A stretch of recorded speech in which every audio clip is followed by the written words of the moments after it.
Merry Christmas, everyone. Hi, this is Des from the Shadow War, just giving you a little bit of a glimpse of the game we're going to be playing on Friday. I'm playing this against Ian, and as usual, we're going to be trying out something a little bit different.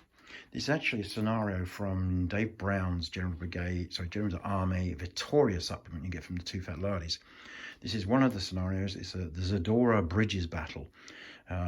However, I've been digging around as usual, looking at maps, looking at what was the battle, and I've tweaked it a little bit. Not too much, but added a bit of variety and some potential, should we say, interesting turns that could happen in the game. So let me give you some quick background. Basically, the Allies are coming from this edge of the table. They're coming on table with the whole of the 5th Division, the whole of Longa's Spanish Brigade, Portuguese, and with the 1st Brigade from the 1st Division, which is Halkett's KGL. They have off-table reserves which can be brought on. Each reserve costs one victory point. In the real battle, the 1st Division only attacked here and only really demonstrated. Never really put too much pressure. In fact, there was so little pressure that the French commander, withdrew the whole division back across the river, almost unmolested. However, in the centre, we have Gamara Major, Gamara Minor, and Durana. Durana was viciously attacked by the Spanish, who, by the way, were actually fighting King Joseph's Spanish. So you can imagine it was pretty bitter and nasty fighting in this village. Gamora Minor was cleared very quickly because it only had 1 battalion from the 3rd line. Gamora Major was a scene of massive and quite brutal fighting. The French threw in a whole division to hold it, and the British did likewise, sending the whole of the 5th Division into action to try and take it. This changed hands many times. In the end, the British could not hold both sides of the bridge. However, in Durana, the Spanish on the Allied side captured it and cut off the main French retreat. Now, to put that in perspective, the actual main French army is off table where those stalls are. And if it was to retreat to France, which it actually was doing, it would have to travel along that road at the back, all the way along here and up. So when that was cut, basically that began the slow disintegration of Joseph's army.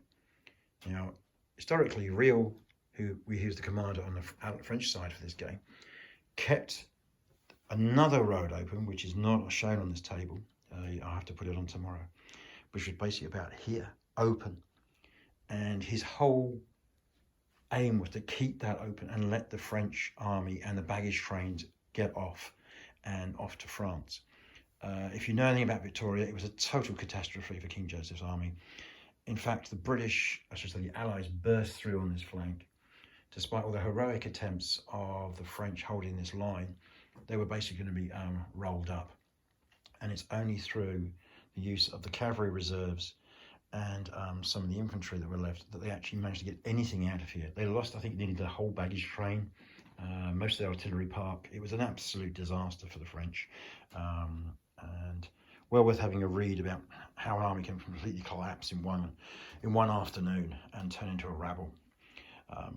Now, on the French side, they have Surit's division in full strength at the moment over on that side of the Zadorra. You also then have, try and pronounce this right, La Martiniere and his division, which is basically going to hold Gamora Major. And then you have, as I said before, you have the Spanish King Joseph holding here in Durana. There are some light cavalry brigades sprinkled across, and there are cavalry brigades in reserve and potentially more infantry. However, for every single brigade the French bring on table, it's -1 victory point. So same as the British, same as the Allied. For each Allied brigade that comes on, it's -1 victory point. For the French, it's -1 victory point. For each bridge held, and you have to hold both sides, is 1 victory point. We'll tot it up at the end of the day, and we will see who has the most victory points. What I would love to do, but I can't do, is actually have a baggage train and have it actually trying to get off table, starting from that corner over there, which would be roughly just north of Vitoria itself, and trying to get it all the way off table while the battle's going. However, I don't have a single cart or anything, and I'm sure I'll have to do something about that in the future. But for this game, no, with no baggage train. I'm sure we can simulate it. Now, in terms of the actual replayability of this, what I've been thinking about is giving each player a set of cards or optional cards that give them their strategy, which is given to them either by Wellington or by Joseph. Now, so for example, I mentioned that Graham basically held the 1st Division almost completely in reserve here, demonstrated and took this village and did nothing really more other than pound the French line. When in fact, he could have made a huge play for that bridge. And as mentioned, Vitoria's just off table.